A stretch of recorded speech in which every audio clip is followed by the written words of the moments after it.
En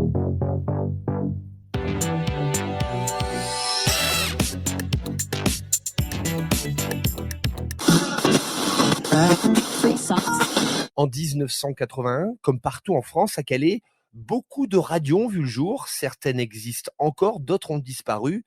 Rencontre avec les pionniers de la FM à Calais, et nous entendrons également des documents de l'époque.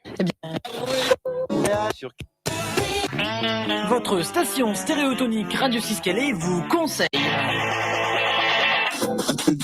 Eh bien, 18h57 minutes, presque 58, à la pendule de Radio Calaisie. Maëva, c'est tout ça et encore plus.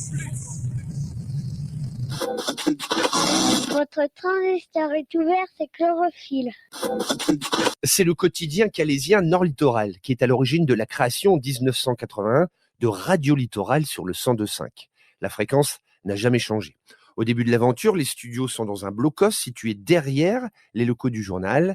Au début des années 2000, Radio Littoral perd son identité locale et intègre le réseau national RFM.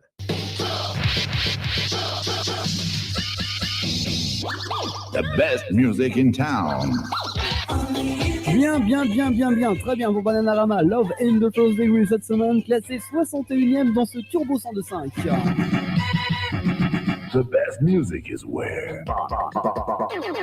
FM, of course. La radio a été créée dans la mouvance du journal Nord Littoral, en fait, par Jean-Jacques Barat, qui était le directeur à l'époque, qui a tout de suite souhaité, quand les ondes ont été libérées, a tout de suite souhaité occuper le créneau. Claude Marneffe était journaliste à la création de la radio. Donc on a fondé une radio à la va-vite. Il a fait ça en montant une société financière pour financer le projet, évidemment, avec un de ses amis qui s'appelait Hervé Dutte, qui était un cadre administratif à la CAF de Calais, qui s'occupait de la communication. Donc il y avait un petit peu des idées dans le domaine. Et puis ils ont créé la radio comme ça. Voilà. Et la radio, je crois que ça doit être un cas unique en France. La radio s'est créée dans un blocos qui datait de la Seconde Guerre mondiale et qui se trouvait dans la cour arrière du journal Nord Littoral. Moi, je me souviens avoir reçu, comme dans les premiers invités qu'on a reçus, une chanteuse qui s'appelait Pétilène à l'époque, et puis l'inénarrable Plastique Bertrand. On a fait l'interview debout dans le studio avec comme technicien la personne dont je parlais tout à l'heure. On a fait peut-être, je sais pas, 10 minutes, un quart d'heure d'interview. Quand ça a été fini, je dis merci, et le fameux technicien se précipite sur nous et dit il faut recommencer, j'avais pas ouvert les micros. Je m'appelle Marc, j'ai effectivement commencé à Radio Littoral tout au début de la création de la station. Alors je sais plus si c'était en 82 ou 83. Enfin, j'ai commencé 3 mois juste après la création. Et des souvenirs, forcément, ils sont nombreux, dans le sens où on démarrait avec les moyens du bord, comme on dit, où on avait une table de mixage qui datait des années peut-être 70, un micro qui était relié où on se prenait des coups de jus si on était trop près du micro.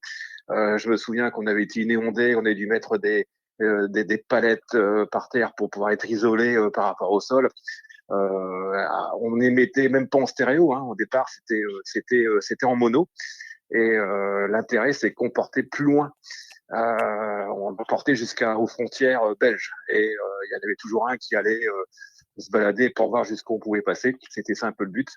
Et après, on a investi dans un émetteur qui était stéréo et qui lui donnait un meilleur son. Ça, c'était les tout débuts. Et on émettait d'un blocos, en fait, parce que Radio Littoral dépendait du journal Le Nord Littoral, qui, à l'époque, avait ses bureaux boulevard Jacquard. Et dans le fond des bureaux, il y avait un ancien blocos de la Seconde Guerre mondiale. Et on émettait à partir de là. Donc, forcément, il faisait pas très chaud, c'était très humide, c'était pas des conditions idéales, mais on a des souvenirs forcément mémorables. Je m'appelle Arnaud Leduc, j'ai 56 ans, j'ai débuté à Radio Littoral en décembre 1984, c'était le soir de Noël. On partait à l'aventure, on était des explorateurs. on avait comme référence les médias nationaux qui sont tout simplement les radios périphériques. Hein, j'entends par là RTL, Europe 1, France Inter, que j'écoutais pas mal d'ailleurs à l'époque. J'écoutais aussi pas mal Fréquence Nord et puis les Anglais, plus par rapport à la musique. Mais moi, j'étais en tant qu'animateur débutant quelqu'un qui découvrait avec émerveillement tous les balbutiements du métier. Et tous les jours, on apprenait un petit truc. C'était quelque chose de très difficile parce que on était tous au même niveau quasiment. Alors on était aussi, il faut le dire, des pionniers dans le sens où les maisons de disques, sachant que les radios allaient se créer un peu partout, ont embauché une armée d'attachés de presse. Donc on était sollicités par les attachés de presse sur la place parisienne, des maisons de disques qui voulaient nous refourguer leurs artistes. Donc on avait l'impression de devenir très important. Ça, c'était assez impressionnant. On a senti le regard changer quand les maisons de disques se sont penchées sur nous. Et tous les jours, on allait à la boîte postale récupérer le courrier. Et tous les jours, on avait des dizaines de disques. Et par semaine, c'était des centaines de disques qui arrivaient à la radio. J'en garde beaucoup de mélancolie. Pourquoi? Parce que j'ai croisé des gens extra. Et puis j'ai une pensée surtout pour les disparus, nos chers disparus. Alors je pense à Hervé Dutte qui est plus là, qui m'a donné ma chance en bossant à Radio Littoral, à Christophe Ledoux, qui a été une des grandes voix de Radio Littoral, qui a connu la transition avec RFM, parce que Radio Littoral, pour ceux qui ne le savent pas, est devenu ensuite RFM, qu'on peut entendre encore aujourd'hui sur Calais. Christophe a été sur Paris. Christophe est devenu animateur sur RFM en Natio. Il nous a quittés il y a quelques années, beaucoup trop vite. Et on était potes, donc forcément, j'en garde un souvenir très ému. RFM, c'est le meilleur de la musique, ça fait du bien ça de redécouvrir ça. Johnny Head, Jazz, Shattered Dreams. Bonsoir Christophe Ledoux. Bonsoir Guillaume Aubert, j'ai voulu l'embrasser tout à l'heure, il n'a pas voulu changer. Il est en train de changer. Oui, j'ai un peu zappé, désolé. Ah, il a la grosse tête. Ouais, mais ça y est. Ah, ça y est. Il y a des trucs à faire, il y a des trucs sur le feu, désolé. Ça y est, son émission fonctionne. Voilà. Grâce à moi. Il a des chevilles qui ont melon. Ça y est. C'est bon, quoi. Je suis donc Bruno Lee.